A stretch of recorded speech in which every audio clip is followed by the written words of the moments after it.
به به، عجب آش رشته‌ای شده. چه رنگ و لعابی داره.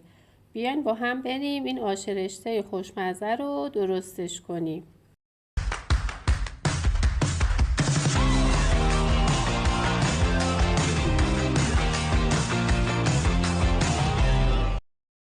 سلام عزیزای دلم، به کانال مادر جون لیلا خوش اومدید. در این آموزش با من همراه باشید تا یک آش رشته خوشمزه رو با هم درست کنیم. اگه دوست داری غذاهای خوشمزه و مامانپز رو درست کنی، کانال من رو سابسکرایب کنید و روی دکمه زنگوله کلیک کنید تا از آموزش‌های بعدی ما هم با خبر شوید. برای تهیه آش رشته حبوباتمون رو که از شب قبل خیس کردیم رو میگذاریم بپزه. من حبوبات رو از شب قبل خیس کردم، 2 آب عوض کردم. میزان حبوبات و نوع حبوبات رو هم براتون تو کپشن نوشتم، حتما مطالعه بفرمایید. میزان آب باید به اندازه‌ای باشه که حبوبات از سطح حبوبات آب بیاد بالاتر و حبوبات درون آب شناور باشن تا کاملا حبوبات بپزن و مغز پخت بشن. من در قابلمه رو میگذارم که به مدت 3 ساعت کاملا بپزه و مغز پخت بشه. خب حالا زمانی که حبوبات روش افتاد، کف روش رو حتما جمع میکنیم. کف ها رو هم که جمع کردیم در قابلمه رو میگذاریم به مدت 2 یا 3 ساعت کاملا حبوبات بپزه. خب حالا زمانی که حبوباتمون پخت، عدس رو از 1-2 ساعت قبل من شستم خیس کردم، بهش اضافه میکنم. ببینید کاملا حبوبات پخته. زمان پخت عدس کمتره و من زمانی که حبوبات پخت بهش اضافه میکنم.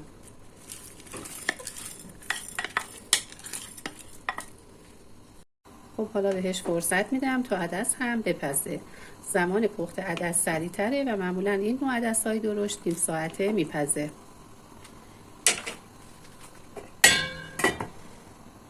خب حالا زمانی که کل حبوبات پخت، عدس و حبوبات دیگه‌مون کاملا پخت و به این مرحله رسید، سبزیمون رو اضافه میکنیم. سبزیتون هم سعی کنید سبزی تازه باشه. برای سبزی آش معمولا گشنیز رو، برای آش رشته گشنیز رو بیشتر میزنیم که خوش عطر و طعم بشه.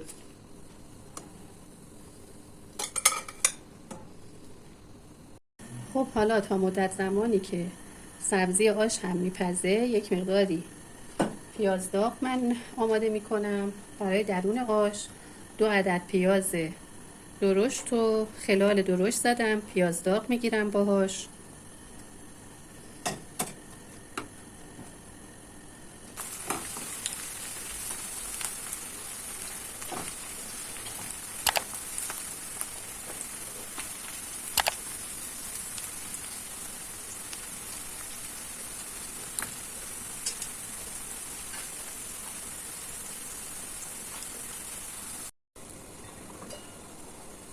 خب همراه با سبزی من از 1 یا 2 عدد عصاره گوشت هم استفاده میکنم.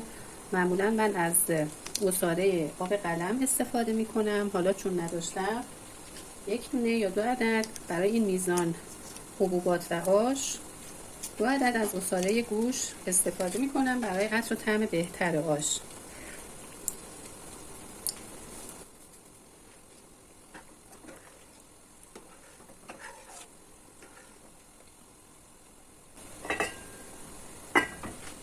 خب پیاز داغمون که کمی طلایی شد، کمی بهش زردچوبه اضافه میکنیم.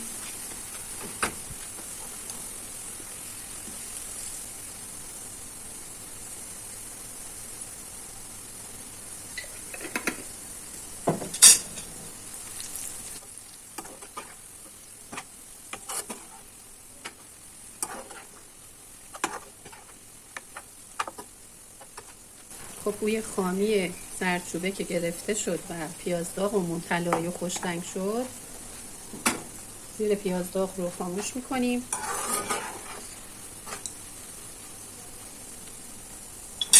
خب خب حالا من رشته های آش رو بهش اضافه میکنم. رشته های آش رو هم 3 تیکه میزنم به این صورت.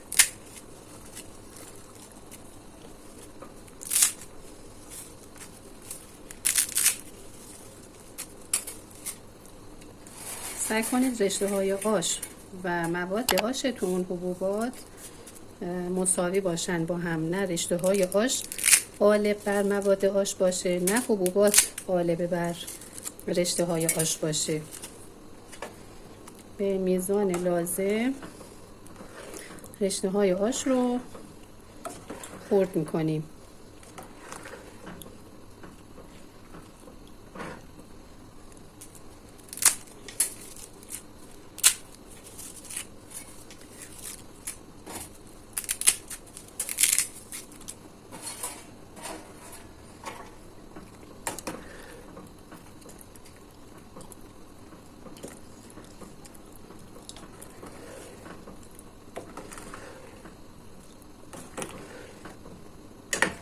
گرم قابلمه رو میگذاریم تا یک مقداری رشته آش جا بیفته.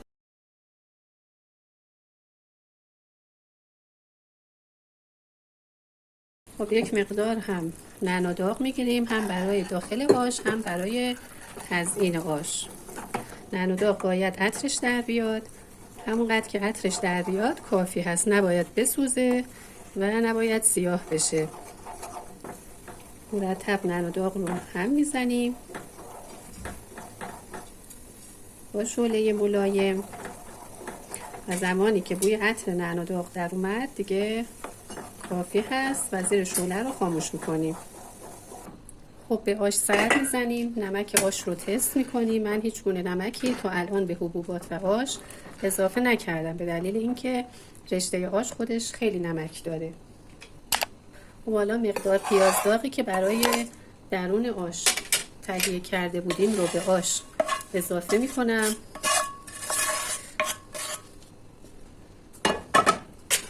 یک مقداری هم از نعنا داغ اضافه میکنم برای عطر بیشتر آش.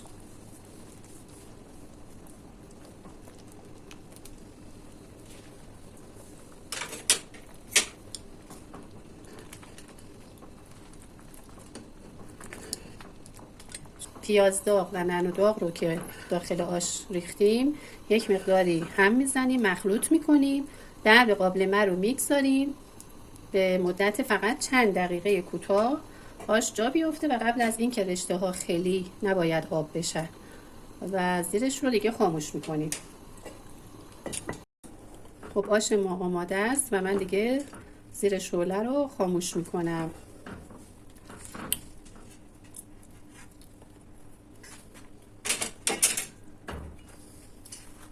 خب دوستان عزیز، من به خاطر این در مراحل آخر آش ها مخصوصا آش رشته پیاز داغ رو اضافه می کنم، هم به دلیل اینکه خیلی خوش رنگ میشه آش رشته و هم اینکه دونه های رشته چون نشاسته‌این به هم نمیچسبن و خراب نمیشن و آش رشتهمون خوش رنگ و لعاب میشه. سعی کنید همیشه این پیاز داغ آش رو در مراحل آخر، مخصوصا آش رشته رو در مراحل آخر اضافه کنید.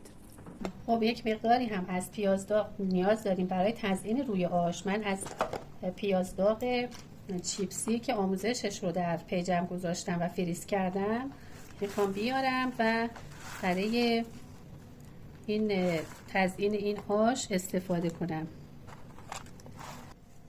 اگر این آموزش براتون مفید بود کانال من رو سابسکرایب کنید، برای دکمه زنگوله کلیک کنید تا از آموزش های بعدی من هم مطلع شوید. دوستای گلم با لایک هاتون به ما انرژی بدید و خوشحال میشم که نظراتتون رو به صورت کامنت با ما به اشتراک بگذارید.